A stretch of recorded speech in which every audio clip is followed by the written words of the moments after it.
La bonne femme a corrigé le directeur lorsqu'elle a apporté du café pendant une réunion, et en entendant ce qu'elle avait dit, tous les actionnaires sont restés sans voix. Avant de commencer l'histoire, n'oubliez pas de laisser un like et de vous abonner à la chaîne pour voir plus d'histoires comme celle-ci.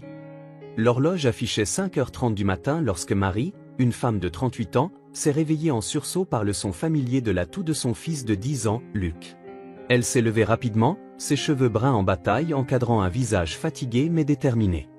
Le petit appartement modeste était silencieux, à l'exception des bruits provenant de la pièce voisine. Marie a couru pieds nus, effleurant à peine le sol froid. En entrant dans la chambre de Luc, elle l'a trouvé assis sur le lit, luttant pour respirer. Elle a agi rapidement en attrapant l'inhalateur sur la table de chevet et en l'aidant à l'utiliser. En tenant son fils dans ses bras, Marie a chuchoté des mots réconfortants, « Respire lentement, mon amour, maman est là.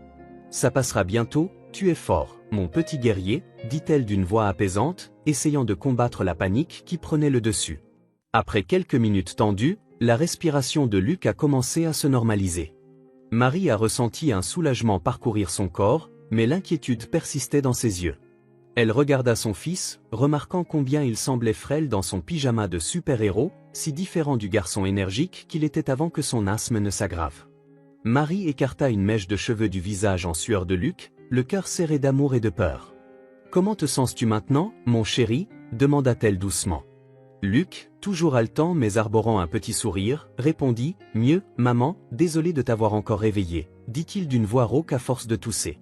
Marie le serra fort dans ses bras, repoussant les larmes menaçantes. « Ne t'excuse jamais pour ça, mon amour. Je suis là pour prendre soin de toi, toujours. » Avec Luc dans ses bras, Marie commença sa routine matinale en se préparant pour une autre journée de travail en tant que bonne dans l'entreprise où elle était depuis 12 ans. Tandis qu'elle préparait le petit déjeuner, son esprit vagabondait entre l'inquiétude pour la santé de son fils et l'anxiété de savoir comment payer les factures médicales qui s'accumulaient. L'odeur du pain grillé et des œufs brouillés emplissait le petit appartement, masquant temporairement l'odeur persistante des médicaments de Luc. Marie appela son fils pour qu'il vienne manger, le regardant se diriger lentement vers la table de la cuisine. « Allez, champion, tu dois manger pour devenir fort. Mange tout, comme le ferait un super-héros », l'encouragea-t-elle en lui posant une assiette bien garnie devant lui. Luc regarda la nourriture sans beaucoup d'enthousiasme, mais commença à manger pour faire plaisir à sa mère. « Maman, penses-tu que je pourrais jouer au foot à nouveau un jour » demanda-t-il entre deux bouchées. Le cœur de Marie se serra devant l'innocente question de Luc. Elle s'assit à côté de lui, tenant sa petite main dans la sienne. « Bien sûr, mon amour, nous continuerons à suivre les instructions du médecin et bientôt tu courras comme avant », répondit-elle en essayant de paraître plus confiante qu'elle ne se sentait réellement. Marie regarda l'horloge, réalisant qu'il était presque temps de partir. Elle se leva rapidement, attrapa son sac et son uniforme. « Madame Carman va rester avec toi aujourd'hui, d'accord » dit-elle. « D'accord, sois un bon garçon et n'oublie pas d'utiliser ton inhalateur si tu en as besoin » ordonna-t-elle en embrassant le front de Luc avant de se diriger vers la porte. Marie hésita un instant, jetant un dernier regard en arrière et voyant son fils assis seul à la table de la cuisine. Une vague de culpabilité l'envahit, mêlée à une détermination farouche. « Je vais trouver une solution, quoi qu'il en coûte. Je dois m'assurer que mon fils ait la vie qu'il mérite », pensa-t-elle. Déjà dans le couloir de l'immeuble, Marie rencontra Madame Carman, sa voisine âgée qui s'occupait de Luc pendant la journée. La dame aux cheveux gris, arborant un sourire bienveillant, accueillit Marie avec une chaleureuse accolade. « Comment va-t-il aujourd'hui ? Sa toux s'est-elle améliorée ? J'espère que le pauvre a pu bien dormir, il a besoin de repos », dit Madame Carman d'une voix empreinte d'inquiétude. Marie soupira en passant sa main dans ses cheveux. « Il a encore eu une crise ce matin, mais il va mieux maintenant, Madame Carman. »« Je ne sais pas comment vous remercier pour toute votre aide », répondit Marie, la voix étranglée par l'émotion. La vieille femme serra la main de Marie, transmettant un réconfort silencieux. « Inutile de me remercier, ma chère. Luc est comme un petit-fils pour moi. Va travailler l'esprit tranquille, je prendrai bien soin de lui. » Marie hocha la tête, reconnaissante, et se dirigea vers les escaliers. Alors qu'elle descendait les marches, une pensée persistante résonnait dans son esprit. « Aujourd'hui, c'est le jour de la grande réunion de l'entreprise. Peut-être qu'en faisant tout parfaitement, ils remarqueront mon travail acharné et j'obtiendrai cette augmentation dont j'ai tant besoin pour les traitements de Luc. » Des heures plus tard, l'arôme du café fraîchement moulu flottait dans l'air tandis que Marie, la bonne de 38 ans, poussait soigneusement le chariot vers la salle de réunion. Ses cheveux bruns foncés étaient impeccablement relevés en un chignon, et ses mains, déjà marquées par le travail, tenaient fermement le plateau argenté. En approchant de la porte, elle prit une profonde inspiration, ajustant son uniforme immaculé. Marie avait toujours été fière de sa dévotion et de son souci du détail, qualité qui lui avait permis de conserver ce travail pendant plus d'une décennie. Alors qu'elle se préparait à entrer, elle se dit, un autre jour, une nouvelle chance de faire la différence, même si personne ne le remarque. Ces cadres ne connaissent peut-être pas mon nom, mais je sais que mon travail compte. En ouvrant la porte, Marie fut accueillie par le murmure de voix anxieuses. La salle était remplie d'hommes et de femmes d'affaires, tous faisant face à l'imposante silhouette du PDG, M. Thompson, un homme d'âge moyen vêtu d'un costume impeccable et arborant une expression confiante. Marie commença à servir silencieusement le café, se déplaçant avec grâce entre les chaises. Tandis qu'elle servait, elle ne put s'empêcher d'entendre la présentation de M. Thompson sur la satisfaction des employés. Ses sourcils se froncèrent légèrement lorsqu'elle remarqua une incohérence dans les chiffres présentés. « Ça ne peut pas être vrai, je connais presque tous les employés, et la situation n'est pas aussi rose qu'ils la présentent, » pensa-t-elle. Le cœur de Marie battait la chamade alors qu'elle se demandait intérieurement si elle devait intervenir.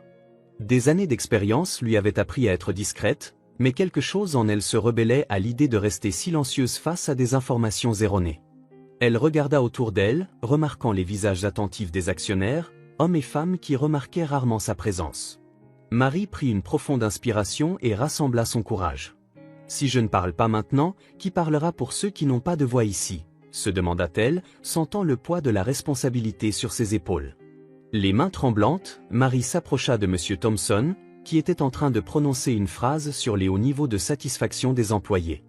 Elle s'éclaircit la gorge doucement, attirant son attention ainsi que celle de tous dans la salle. « Excusez-moi, Monsieur Thompson, pardonnez-moi de vous interrompre, mais je crois qu'il y a une erreur dans les chiffres que vous présentez, » commença-t-elle d'une voix étonnamment stable. Le silence qui suivit fut assourdissant, et Marie sentit tous les regards se tourner vers elle, les actionnaires la regardant, pétrifiés, et le PDG momentanément stupéfait par cette interruption inattendue qui reprit rapidement contenance. « Marie, j'apprécie votre sollicitude, mais je suis sûr que ces données sont correctes. Après tout, elles ont été compilées par notre équipe des ressources humaines, » dit-il d'un ton mêlant condescendance et irritation. Cependant, Marie ne recula pas, faisant preuve d'un courage qu'elle ne se connaissait pas. « Monsieur, je travaille ici depuis 12 ans, je connais pratiquement tous les employés, et je peux vous assurer que la satisfaction n'atteint pas 85%. En fait, beaucoup envisagent de quitter l'entreprise à cause des conditions de travail, » répondit-elle d'une voix posée mais ferme. Un murmure de surprise parcourut la salle, les actionnaires échangeant des regards intrigués, certains chuchotant entre eux. Marie aperçut un mélange d'émotions sur les visages autour d'elle, surprise, respect, et dans certains cas, un soupçon d'admiration. Une actionnaire, une femme d'âge moyen nommée Amelia, se pencha en avant, intéressée. « Monsieur Thompson, je pense que nous devrions écouter ce que Marie a à dire. Après tout, elle semble avoir une connaissance directe de la situation, » dit-elle. Le visage de M. Thompson devint rouge, une veine pulsant sur son front. Il regarda Marie avec un mélange de colère et d'embarras. Pendant un instant, le temps sembla se figer dans la salle de réunion. Marie sentait son cœur battre à tout rompre, mais elle resta ferme, tenant le regard du PDG. Finalement, il parla d'une voix tendue et contrôlée. « Marie, j'apprécie votre contribution, mais il s'agit d'une réunion privée et vous avez clairement outrepassé les limites de vos fonctions. Veuillez partir immédiatement. » Alors que Marie se retournait pour partir, elle ressentit un mélange d'émotions, la peur de ce que son audace pourrait lui coûter, mais aussi un sentiment de fierté d'avoir osé parler. En atteignant la porte, elle entendit la voix d'Amelia, l'actionnaire. « Monsieur Thompson, je pense que nous avons commis une erreur en ignorant la voix de nos employés pendant si longtemps. Peut-être est-il temps de réévaluer nos pratiques. » Marie referma la porte derrière elle, le cœur battant encore la chamade. « Que je fais ? Est-ce que ça valait le risque de tout perdre pour ce en quoi je crois ?» pensa-t-elle. Marie referma la porte de la salle de réunion derrière elle, son cœur battant irrégulièrement contre sa poitrine. Le couloir, autrefois si familier, lui semblait désormais étrange et hostile. Elle se dirigea vers son poste de travail, ses jambes tremblant légèrement à chaque pas, tandis que le poids de ses actions devenait de plus en plus évident. Des employés passaient à côté d'elle, certains lui lançant des regards curieux, d'autres évitant tout contact visuel. Il semblait qu'en quelques secondes, des rumeurs s'étaient déjà répandues dans l'entreprise. Marie pouvait sentir le murmure des conversations chuchotées autour d'elle. Ils savent déjà, les nouvelles vont vite ici, pensa-t-elle en atteignant son petit espace de service. Marie s'appuya contre l'évier et prit une profonde inspiration. J'espère que cela ne me coûtera pas mon emploi. Je dois subvenir aux besoins de Luc, j'ai tant de factures médicales à payer. Je sais que j'ai fait ce qu'il fallait, mais maintenant, je redoute les conséquences de mes actes, murmura-t-elle pour elle-même avant de tenter de se ressaisir complètement. Marie entendit une voix l'appeler par son prénom. C'était le responsable des ressources humaines, dont l'expression était grave et tendue. « Marie, venez immédiatement dans mon bureau. » Marie sentit un frisson parcourir son échine. Elle hocha silencieusement la tête et le suivit dans le couloir, sentant les regards de ses collègues brûler son dos. « Garde la tête haute, tu n'as rien fait de mal, tu as juste dit la vérité, pensa-t-elle. Le trajet jusqu'au bureau des ressources humaines sembla durer une éternité, chaque pas résonnant à ses oreilles tel un présage de ce qui allait arriver. Dès qu'ils entrèrent dans le bureau, le responsable ferma la porte derrière eux. La pièce était froide et impersonnelle, dominée par un grand bureau en acajou.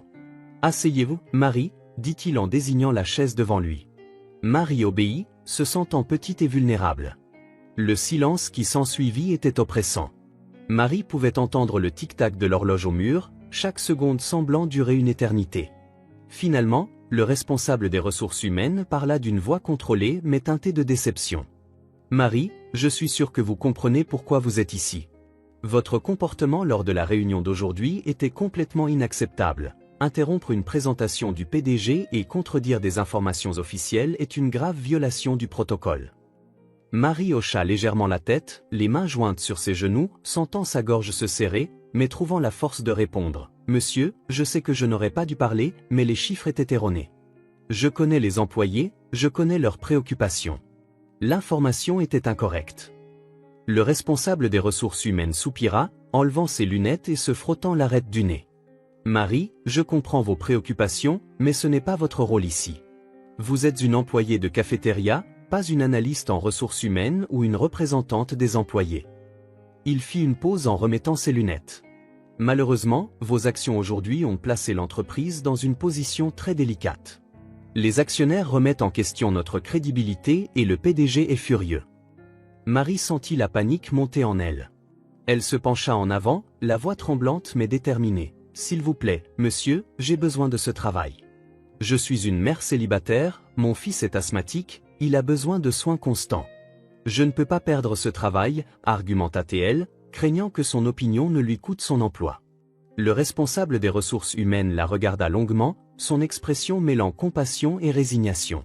« Marie, j'ai bien peur de n'avoir pas le choix. » Le conseil d'administration a été clair.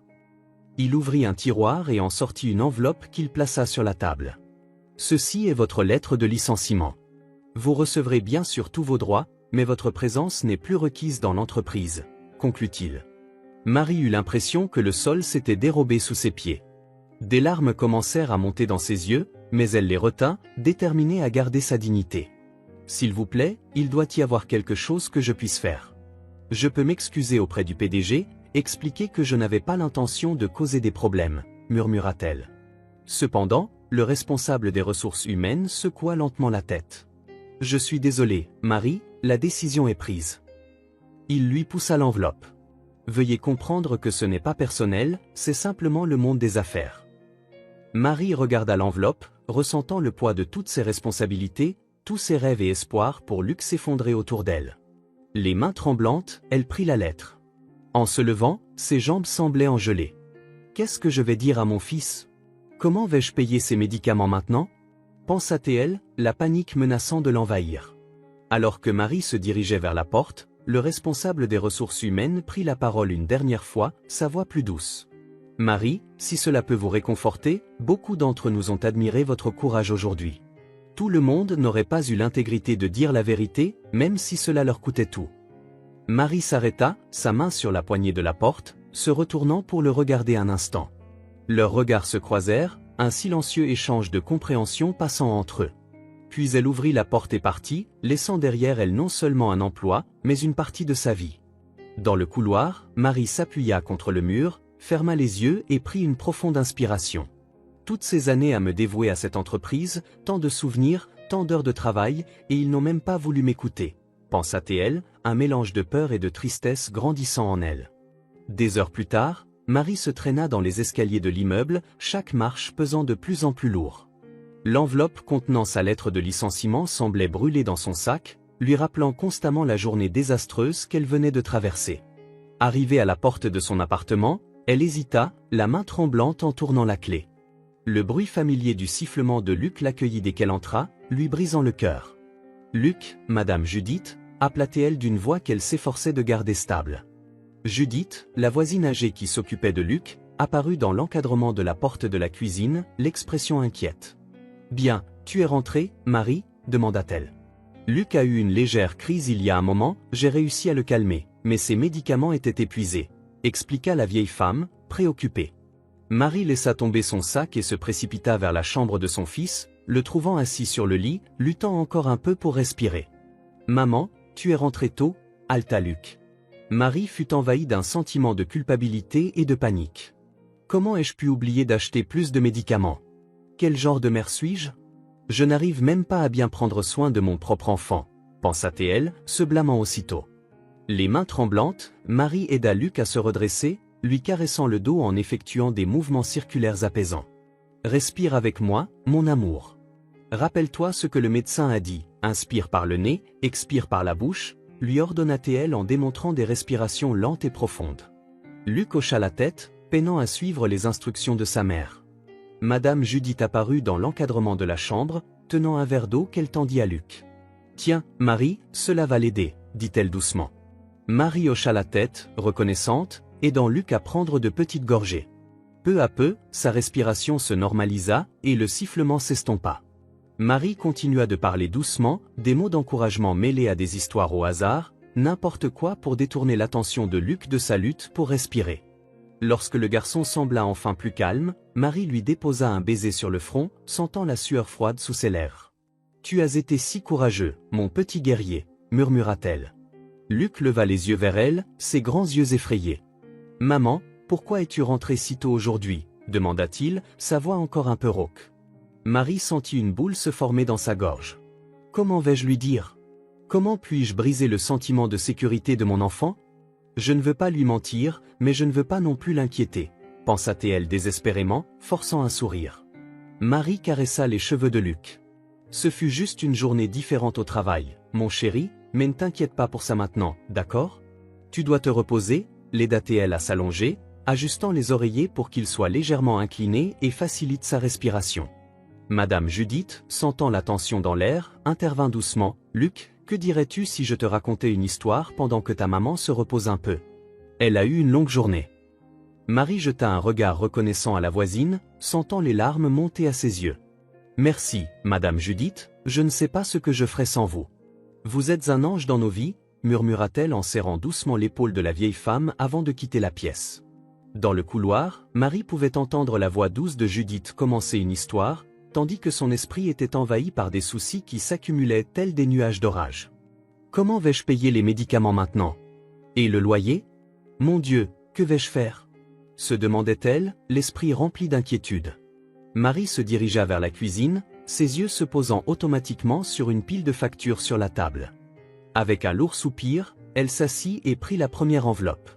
À mesure qu'elle ouvrait chaque facture, son cœur se serrait davantage. Loyer en retard, facture d'électricité avec un avertissement de coupure, relevé de carte de crédit. Les chiffres dansaient devant ses yeux, totalisant un montant qui semblait impossible à payer. Comment ai-je pu en arriver là? Pourquoi ces médicaments coûtent-ils si cher? Je devais gagner plus, je devais faire plus pour mon fils, murmura-t-elle en passant la main dans ses cheveux. J'aurais dû être plus attentive, j'aurais dû économiser davantage. Le poids de la culpabilité et de la responsabilité semblait écraser ses épaules. Elle jeta un coup d'œil au réfrigérateur où une photo de Luc, souriant, était maintenue par un aimant.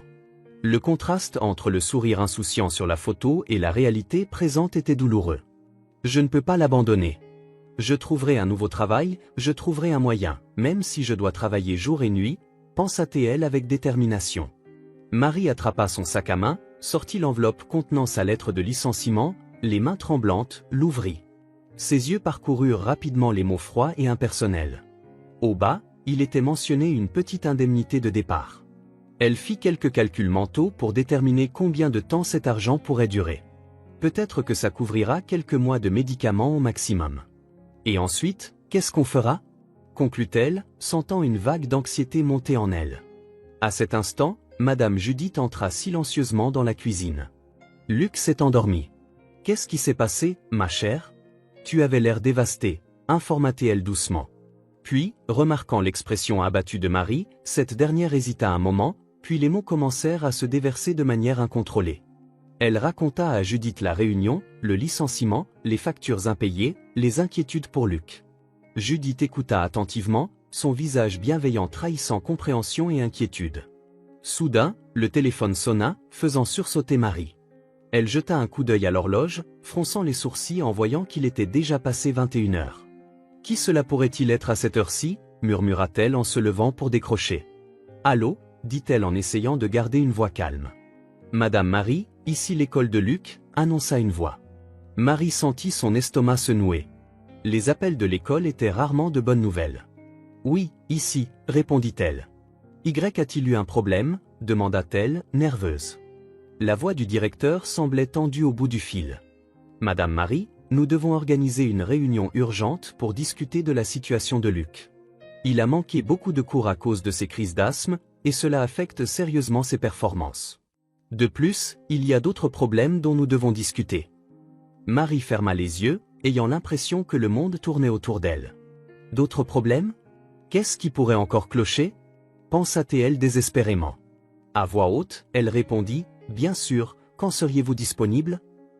Le directeur demanda à Marie de se rendre à l'école le lendemain. Elle sentit le poids du monde sur ses épaules en raccrochant, puis regarda Madame Judith, toujours dans la cuisine, l'expression pleine d'inquiétude. « C'est l'école de Luc. Ils veulent une réunion demain, dit-elle. Il paraît que ce n'est pas seulement à cause des absences dues à son asthme, expliqua Marie, la voix tremblante. Judith s'approcha et posa une main réconfortante sur l'épaule de Marie.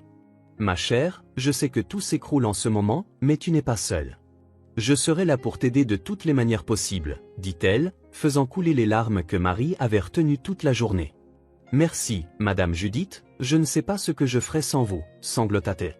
Les deux femmes restèrent un moment en silence, le seul bruit dans la cuisine étant le tic-tac de l'horloge et les sanglots étouffés de Marie. Finalement, Marie se ressaisit, essuya ses larmes du revers de sa main, et se dirigea vers la fenêtre pour regarder la ville. Le silence n'était brisé que par la respiration encore légèrement laborieuse de Luc provenant de la chambre. « Comment vais-je faire face à tout cela ? J'ai perdu mon emploi, les factures s'accumulent, Luc est malade, et maintenant des problèmes à l'école, » murmura-t-elle, presque inaudible. Elle appuya son front contre le verre frais, ferma les yeux un instant. Lorsqu'elle les rouvrit, une détermination nouvelle brillait dans son regard.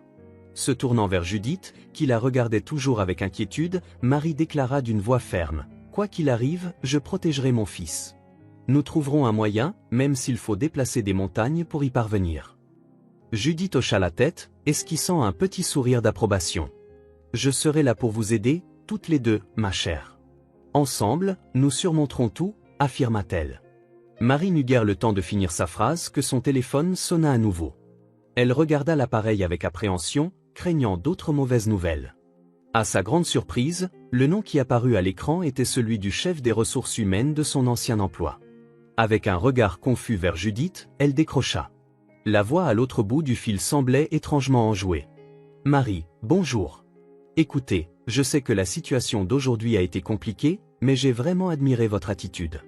J'ai fait une recommandation pour vous dans une entreprise du centre-ville. Il recherche quelqu'un avec votre intégrité et votre expérience, » dit l'homme. Marie sentit son cœur s'emballer, un mélange d'espoir et d'appréhension montant en elle. « Sérieusement ? C'est inattendu, merci, » répondit-elle, encore incertaine. L'homme continua, « Il y a juste un détail, il souhaite que vous passiez un entretien immédiatement. Pouvez-vous vous y rendre dès maintenant ? » demanda-t-il. Marie regarda l'horloge, puis Judith, et enfin la porte de la chambre de Luc. Son esprit se trouvait désormais en plein tumulte. Mais qu'en est-il de l'école de Luc et de sa maladie, pensa-t-elle, la voix trahissant son conflit intérieur. Judith, sentant l'agitation de Marie, s'approcha et murmura, « As-tu déjà un engagement ? Non, chérie, je resterai avec Luc, répondit Judith. Marie hésita un instant, puis prit sa décision. D'accord, j'y vais. Pouvez-vous me donner l'adresse? Demanda-t-elle en notant les informations. Marie ressentit un mélange de gratitude et de culpabilité. Elle se tourna vers Judith, les yeux suppliants de compréhension. Madame Judith, je sais que je vous demande déjà beaucoup, mais c'est un entretien. Pourriez-vous? La vieille femme l'interrompit d'un geste bienveillant. Inutile de demander, va décrocher ce poste. Luc sera bien pris en charge, je resterai ici avec lui, ne t'inquiète pas. Marie embrassa rapidement Judith en murmurant un merci émouvant, puis se précipita vers la chambre de Luc. Elle se changea aussi discrètement que possible, lui lançant un regard affectueux. Maman va faire ça pour toi, mon amour. Je vais arranger les choses, je te le promets, pensa-t-elle, déterminée. Marie descendit en courant les escaliers de l'immeuble, le cœur battant à tout rompre dans sa poitrine. La nuit était fraîche et les lumières de la ville brillaient comme des phares d'espoir. Elle vérifia une dernière fois l'adresse, puis se mit à marcher d'un pas rapide vers l'arrêt de bus. En chemin, son esprit était en ébullition. Et si je n'obtenais pas le poste? Comment paierais-je les factures? Et si l'entretien s'avérait vraiment difficile? Les doutes la submergeaient, mais elle les repoussa avec détermination. Non, il faut que je me concentre. C'est peut-être notre seule chance. Le bus arriva, et Marie monta, s'asseyant près de la fenêtre tandis que le véhicule avançait dans la ville. Elle répéta mentalement des réponses potentielles aux questions d'entretien. Je dois montrer que je suis compétente. Je dois démontrer tout ce que je peux, et prouver que je suis une bonne employée, une femme dévouée. Murmura-t-elle, attirant des regards curieux des autres passagers. Arrivée au centre-ville, Marie fut engloutie par l'effervescence nocturne. Des gens pressés se croisaient, chacun emporté par sa propre mission. Elle vérifia sa montre et réalisa qu'il ne lui restait que 15 minutes pour atteindre le lieu de l'entretien. Accélérant le pas, Marie traversa les rues animées, les yeux en alerte pour repérer la bonne adresse. L'anxiété augmentait à chaque pâté de maison, mais ses pensées furent interrompues lorsqu'elle tourna un coin et faillit percuter quelqu'un. Reculant rapidement, Marie se retrouva face à une scène familière. Amélia, l'actionnaire qui avait assisté à son licenciement plus tôt dans la journée, se trouvait là, luttant pour porter plusieurs sacs de courses tout en s'appuyant sur une béquille. Le temps sembla se figer un instant. Amélia, visiblement surprise, reconnut immédiatement Marie. « Marie, c'est vous? Que faites-vous ici ?» demanda-t-elle, la voix mêlant surprise et soulagement. Marie hésita, alternant son regard entre Amélia et l'horloge à son poignet. Chaque seconde semblait crier dans ses oreilles. « Mademoiselle Amélia, c'est moi. Quelle coïncidence de vous rencontrer, » répondit-elle en esquissant un sourire poli. Amélia tenta de faire un pas en avant, mais faillit perdre l'équilibre, le sac vacillant dangereusement. « Oh, excusez-moi, je crois que j'ai sous-estimé ma capacité à faire du shopping avec cette jambe blessée, » dit-elle, embarrassée. Le cœur de Marie se serra. L'entretien n'était qu'à quelques pâtés de maison, et il ne lui restait que quelques minutes, mais comment pouvait-elle laisser Amélia dans cette situation? « Puis-je vous aider avec ces sacs ?» s'exclama-t-elle avant même que son esprit n'ait complètement pris sa décision. Amélia sembla soulagée. « Ce serait merveilleux, si cela ne vous dérange pas, » dit-elle. Marie prit les sacs lourds, sentant le poids littéral et métaphorique de son choix. Alors qu'elle marchait lentement sur le trottoir, Amélia se mit à parler. « Marie, je voulais te dire ce qui s'est passé aujourd'hui à la réunion. J'ai vraiment admiré le courage dont tu as fait preuve. Tu as montré tant d'intégrité, » déclara Amélia, ce qui fit monter une boule dans la gorge de Marie, lui rappelant vivacement le moment où elle avait perdu son emploi. « Merci, mais je ne me sens pas très courageuse en ce moment, » murmura-t-elle. Amélia se tourna vers elle. « Non, tu ne comprends pas. Ce que tu as fait a ouvert les yeux de beaucoup d'entre nous. Les choses vont changer dans l'entreprise, je suis sûre, grâce à toi et à ton attitude courageuse, » ajouta-t-elle. Marie sentit le temps s'échapper de ses doigts. Son avenir, la chance d'un nouveau travail, n'était qu'à quelques pâtés de maison, et pourtant, elle se retrouvait à porter des sacs et à entendre parler de l'impact d'une action qui lui avait coûté tout ce qu'elle avait. L'ironie de la situation ne lui échappa pas. « Mademoiselle Amélia, j'apprécie vos mots, » commença-t-elle, hésitante, incertaine de la manière d'expliquer sa situation sans paraître impolie. Amélia, sentant son agitation, fronça les sourcils. « Quelque chose ne va pas, Marie? Tu sembles anxieuse. » Marie prit une profonde inspiration. Le conflit était évident dans ses yeux. Devait-elle expliquer qu'elle avait perdu son emploi à cause de son courage et qu'elle avait maintenant un entretien? Ou devait-elle continuer d'aider Amelia, risquant ainsi de rater la seule opportunité d'emploi qui se présentait? L'horloge à son poignet semblait crier, chaque tic-tac, lui rappelant cruellement l'impossible décision à prendre. Marie regarda Amelia, puis les sacs dans ses mains, et enfin la rue qui menait à sa possible rédemption. Que dois-je faire? Aider quelqu'un dans le besoin ou courir après ma propre survie? Pensa-t-elle désespérément. Les lumières de la ville se brouillaient autour d'elle, le bruit de la circulation se mêlant au battement frénétique de son cœur. Marie était sur le point de prendre une décision qui pourrait changer le cours de sa vie, et le temps continuait impitoyablement de s'écouler. Je ne peux pas abandonner quelqu'un qui a besoin d'aide. Je vais réussir à aider Amelia et ensuite me rendre à l'entretien, décida Marie, convaincue que c'était la bonne chose à faire.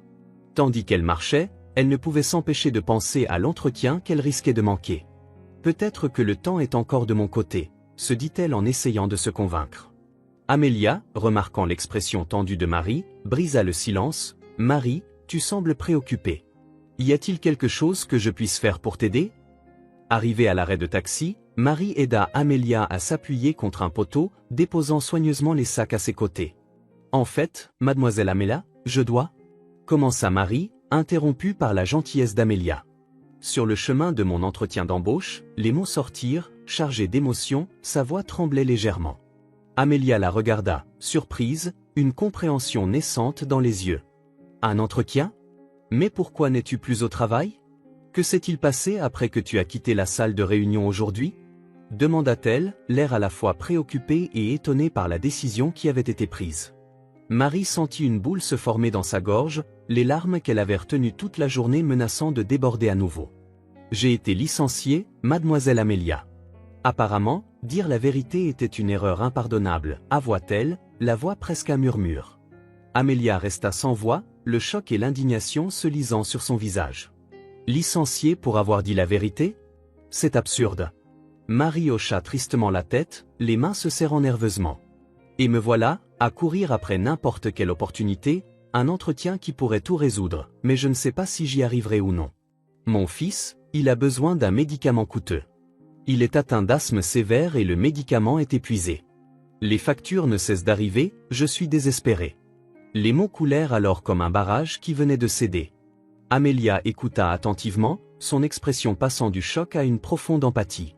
Lorsque Marie eut fini de parler, un lourd silence s'installa entre elles, brisé uniquement par le bruit de la circulation et le klaxon des taxis qui passaient. Amelia tendit la main et effleura doucement le bras de Marie. « Je n'avais aucune idée, Marie. Ce que tu as fait aujourd'hui était courageux et honnête. Tu ne méritais pas cela. » Marie ressentit une vague de gratitude face à ces mots d'empathie, mais la réalité de sa situation pesait toujours lourdement sur elle. « Merci, mademoiselle Amelia, mais le courage et l'honnêteté ne paient pas les factures ni n'achètent le médicament de mon fils. » À cet instant, le téléphone de Marie vibra dans sa poche. Elle le sortit, le cœur se serrant en voyant l'heure, l'entretien était passé. Elle ferma les yeux un instant, submergée par un mélange de désespoir et de résignation. C'était ma seule chance, pensa-t-elle, la défaite se lisant dans sa posture. Amelia, remarquant le changement chez Marie, demanda doucement. « C'était pour l'entretien, n'est-ce pas ?» Marie hocha la tête, incapable de trouver les mots pour exprimer sa déception. Amelia resta silencieuse quelques secondes, semblant réfléchir en regardant les taxis passer.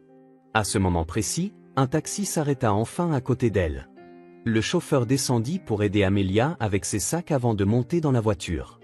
Amelia se tourna alors vers Marie, une dernière fois, lui tendant une carte. « Marie, merci infiniment. Tu as sacrifié ton entretien pour m'aider. Je ne sais pas comment te remercier, mais sache que Dieu veille sur les personnes bienveillantes comme toi, dit-elle. Au revoir, et Marie hocha la tête. Tu n'as pas besoin de me remercier. Je l'ai fait avec le cœur, murmura-t-elle. Amelia sourit en serrant la main de Marie. Promets-moi juste de continuer à être cette personne incroyable que tu es. Maintenant, va à ton entretien, n'abandonne pas si vite, dit-elle alors que le taxi s'éloignait. Marie regarda le taxi s'éloigner, la carte encore entre ses mains tremblantes, les mots d'Amelia résonnant dans son esprit. N'abandonne pas si vite. Je vais essayer, murmura-t-elle avec un profond soupir, la détermination renaissant dans ses yeux. Puis, regardant sa montre, elle prit une décision impulsive, se précipiter le long du trottoir bondé, esquivant les piétons, ignorant la fatigue qui alourdissait ses membres, son cœur battant frénétiquement, une mixture d'espoir et de peur guidant chacun de ses pas. « S'il te plaît, que ce ne soit pas trop tard », répétait-elle comme un mantra en arpentant les rues de la ville. Haletante et en sueur, Marie atteignit enfin l'immeuble où l'entretien était prévu. Elle s'arrêta un instant pour reprendre son souffle et redresser sa tenue chiffonnée. Son reflet dans la porte vitrée la fit hésiter. « Regarde-toi, en retard et décoiffé. Quelle impression vas-tu faire ?» se dit-elle, mais l'image de Luc ayant besoin de son médicament la fit ravaler sa fierté et entrer dans l'immeuble. Dans l'ascenseur, elle essaya de lisser ses cheveux et ses vêtements, son estomac se nouant de nervosité. « C'est maintenant ou jamais », murmura-t-elle à son reflet dans le miroir de l'ascenseur. Les portes s'ouvrirent au 5e étage et Marie en sortit, cherchant la bonne salle. Elle rencontra une réceptionniste au regard sévère qui la toisa, visiblement désapprouvée. « Puis-je vous aider ?» demanda la femme, la voix aussi froide que la glace. Marie avala difficilement sa salive. « Oui, je suis ici pour un entretien. Je sais que je suis en retard, mais... » La réceptionniste l'interrompit brusquement. « L'entretien a eu lieu il y a 1 heure. Nous n'aimons pas les retards dans cette entreprise, déclara-t-elle. Marie sentit le désespoir monter en elle. « S'il vous plaît, j'ai eu un imprévu. Si vous pouviez juste m'écouter, implora-t-elle. À cet instant, la porte du bureau s'ouvrit et un homme d'âge moyen, impeccablement vêtu, en sortit, son expression mélangeant irritation et curiosité. « Qu'est-ce qui se passe ici ?» demanda-t-il en regardant tour à tour Marie et la réceptionniste. La femme répondit promptement. « Monsieur, voici la candidate qui ne s'est pas présentée à l'entretien. Elle demande une chance d'expliquer. » L'homme tourna alors son attention vers Marie, ses yeux l'examinant d'un air critique. Marie se sentit exposée, vulnérable, mais trouva la force de parler. « Monsieur, je sais que je suis terriblement en retard et je m'en excuse, mais si vous pouviez m'accorder seulement 5 minutes, je pourrais tout expliquer. » Monsieur White leva la main pour l'interrompre. « Mademoiselle, attends, fit-il, la laissant finir. » Marie répondit rapidement. « Mademoiselle Marie. » Il hocha lentement la tête. « La ponctualité est l'une des qualités les plus importantes que nous recherchons chez nos employés. Votre retard a non seulement perturbé notre planning, mais il a également démontré un manque de considération pour notre temps. » Marie sentit des larmes monter à ses yeux, mais refusa de les laisser couler. « Je comprends, monsieur, et je suis habituellement extrêmement ponctuel. Aujourd'hui a été une exception due à des circonstances imprévues. » Monsieur White l'interrompit de nouveau. « Nous avons tous des circonstances, mademoiselle Marie, mais ce qui nous définit, c'est la manière dont nous les gérons. » Il fit une pause, son regard se radoucissant légèrement. « J'apprécie vos efforts d'être venu, malgré votre retard. Cela montre de la détermination. Cependant, je ne peux ignorer le fait que vous n'avez pas respecté l'heure convenue. » Marie sentit son cœur se briser, elle savait ce qui allait suivre. « Je suis désolé, monsieur, continua-t-il, mais nous ne pouvons pas donner suite à votre candidature. J'espère que vous comprendrez. » Marie hocha la tête machinalement, le sentiment d'échec pesant sur ses épaules. « Je comprends. Merci pour votre considération, » murmura-t-elle, presque inaudible, puis se dirigea vers la sortie, se sentant complètement vaincue. En se dirigeant vers l'ascenseur, elle entendit M. White ordonner à la réceptionniste d'appeler la candidate suivante. Les portes de l'ascenseur se refermèrent et Marie laissa enfin couler ses larmes. « Qu'est-ce que je vais faire maintenant? Comment vais-je regarder Luc en face et lui dire que j'ai échoué ?» pensa-t-elle désespérément. Dehors, Marie erra sans but dans les rues, son esprit tourbillonnant de soucis et de reproches envers elle-même. Elle passa devant des boutiques et des restaurants, le contraste entre l'effervescence de la ville et son propre désespoir paraissant presque irréel. Sans s'en rendre compte, ses pas la menèrent jusqu'à une pharmacie. Elle s'arrêta devant, observant la vitrine remplie de médicaments et de produits de santé. L'image de Luc faisant une crise d'asthme envahit son esprit et elle ressentit une détermination renouvelée. « Je ne peux pas rentrer chez moi sans son médicament », pensa-t-elle. Les mains tremblantes, elle ouvrit son sac à main, comptant les quelques billets qui lui restaient, tout l'argent qu'elle possédait au monde. Marie entra dans la pharmacie, l'air conditionné glacial contrastant vivement avec la chaleur de la rue. Elle s'approcha du comptoir, la voix légèrement tremblante, et demanda le médicament contre l'asthme de Luc. Le pharmacien alla chercher le médicament et Marie regarda autour d'elle, remarquant tous les articles qu'elle ne pouvait pas se permettre. Pansements, vitamines, même un simple sirop contre la toux. Le pharmacien revint avec le médicament en annonçant le prix. Marie sentit une douleur dans la poitrine en réalisant que cela coûterait chaque centime qu'elle avait, la laissant incertaine sur la manière dont elle parviendrait à acheter de quoi nourrir Luc et elle-même.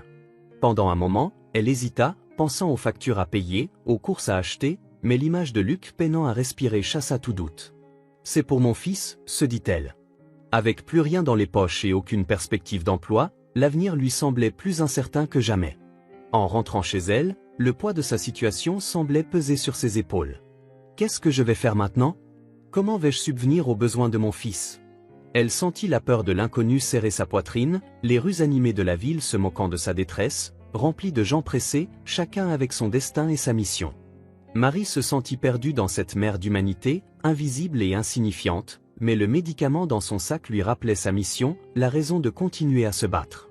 Marie arriva chez elle, ses pas résonnant dans le couloir de l'immeuble alors qu'elle montait les escaliers.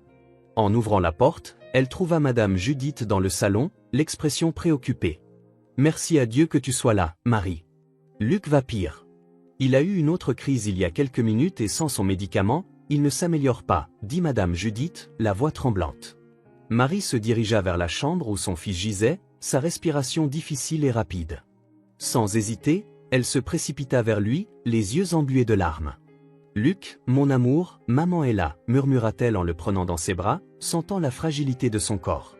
Elle tenta d'utiliser l'inhalateur qu'elle avait acheté, mais le médicament ne semblait pas agir sur une aggravation aussi sévère. « Madame Judith, il faut que je l'emmène à l'hôpital, il ne tiendra pas comme ça », dit Marie, attrapant déjà son sac contenant les documents de Luc et l'inhalateur. Madame Judith la regarda, inquiète, mais hocha rapidement la tête. « Je viens avec toi, Marie, nous ne pouvons pas le laisser dans cet état », ajouta la voisine en attrapant son manteau pour accompagner Marie à l'hôpital. À l'hôpital, Marie et Madame Judith attendirent dans la salle d'attente pendant que les médecins tentaient de stabiliser Luc. L'atmosphère était lourde, le silence entre elles reflétant la tension et la peur. « Il ira bien, Marie, il est fort. Souviens-vous comment il s'était remis la dernière fois », dit Madame Judith en essayant de la rassurer, mais Marie n'entendait presque plus, ses pensées entièrement focalisées sur Luc et la peur de le perdre. Et si c'était différent cette fois-ci? Il semblait si faible. « Je ne l'ai jamais vu ainsi », répondit-elle, la voix étranglée. La porte de la salle fut ouverte et le médecin sortit, les yeux sérieux, se dirigeant vers elle. « Je suis le médecin en charge de Luc, êtes-vous Madame Marie, sa mère ?» demanda-t-il. Marie hocha la tête, inquiète à la vue de l'expression du médecin. « Votre fils est stable, mais la situation est délicate. Il devra être hospitalisé pour observation. » Ce fut un mauvais pas, Madame Marie, nous l'avons presque perdu, mais il n'est plus en danger immédiat, expliqua le médecin. Marie sentit un soulagement mêlé à une nouvelle vague d'inquiétude. « Merci, docteur, mais que va-t-il se passer maintenant? Va-t-il s'en sortir? Sera-t-il capable de se rétablir ?» confia-t-elle en regardant Judith, les larmes aux yeux. Madame Judith posa sa main sur l'épaule de Marie. « Ma chère, tu trouves toujours une solution. Nous trouverons une issue ensemble, tu n'es pas seule. Luc est fort, tout comme toi, dit-elle d'une voix réconfortante, mais le poids de la réalité continuait d'écraser Marie. « Je sais, Judith, mais je suis si fatiguée. Parfois, j'ai l'impression que ça n'en finira jamais, » avoua-t-elle, submergée par la responsabilité. À cet instant, le téléphone de Marie sonna. Elle regarda l'écran et vit que c'était Amélia, la directrice de l'entreprise où elle avait travaillé pendant tant d'années. « Marie, il est important que tu viennes à l'entreprise. Nous devons parler de quelque chose d'essentiel. S'il te plaît, viens dès que possible, » dit Amélia au téléphone. Marie soupira, sentant le poids d'une autre décision. « Amélia, mon fils est à l'hôpital. Il a failli mourir aujourd'hui. Je ne peux pas partir maintenant, » expliqua-t-elle, la voix pleine d'angoisse. Madame Judith, qui écoutait la conversation, intervint doucement. « Les médecins s'occupent de lui, Luc n'est plus en danger. Cela pourrait être quelque chose d'important pour toi et pour lui. Ne rate pas cette opportunité, » dit la voisine, d'un ton plein de compréhension.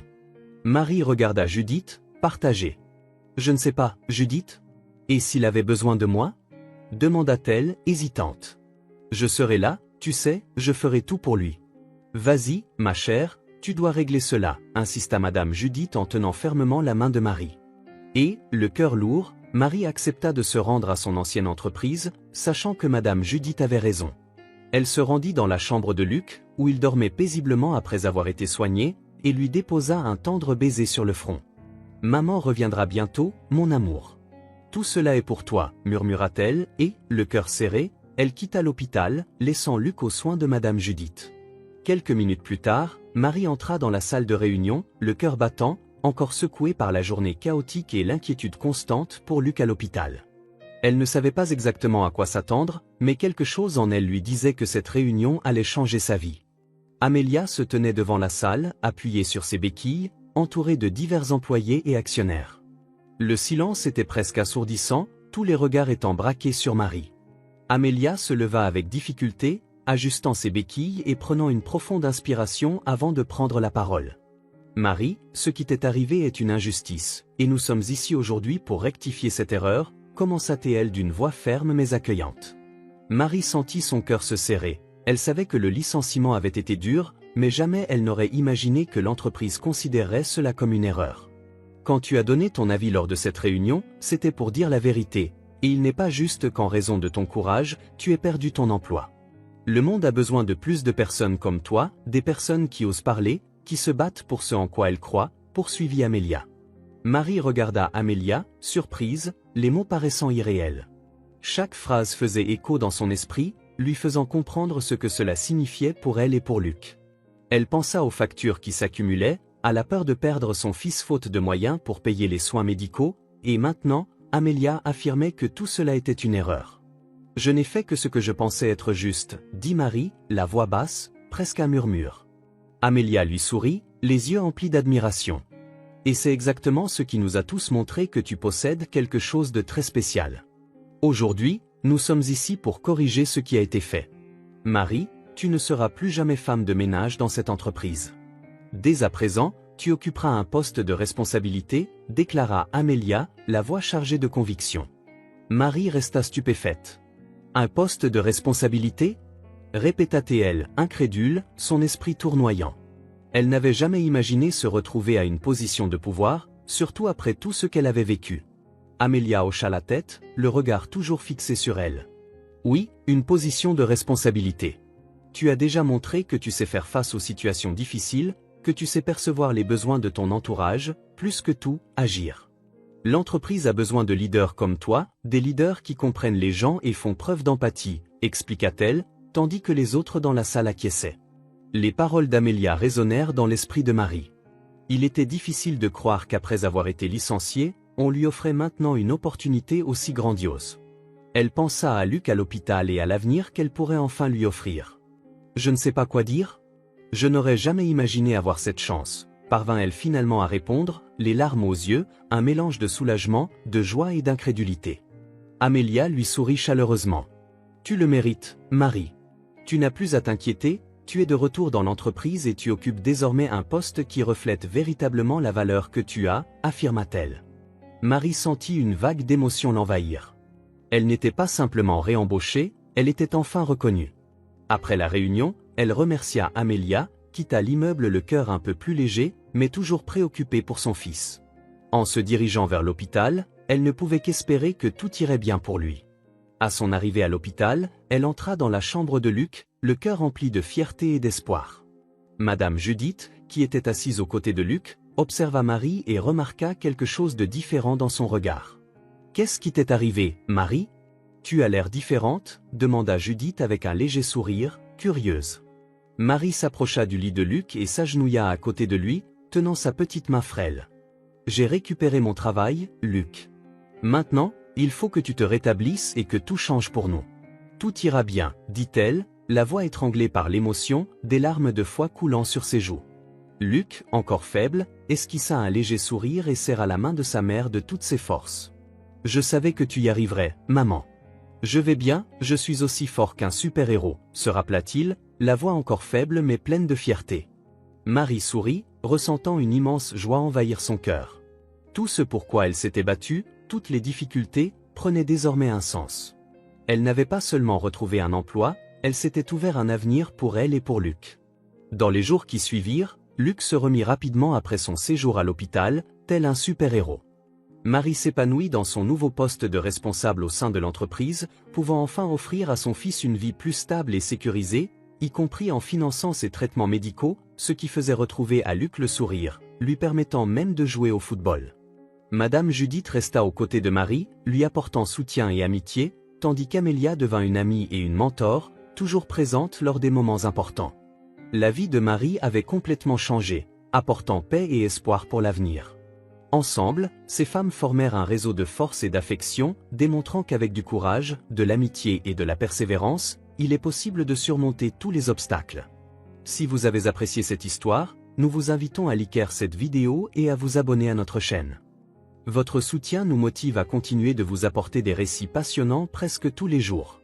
Ne manquez pas la prochaine incroyable narration qui s'apprêtera à apparaître sur votre écran. Nous vous remercions sincèrement de votre présence parmi nous. Vous pouvez maintenant cliquer sur les liens qui apparaissent à l'écran. Nous avons une sélection spéciale rien que pour vous, remplie d'histoires enrichissantes et d'un divertissement garanti. À très bientôt.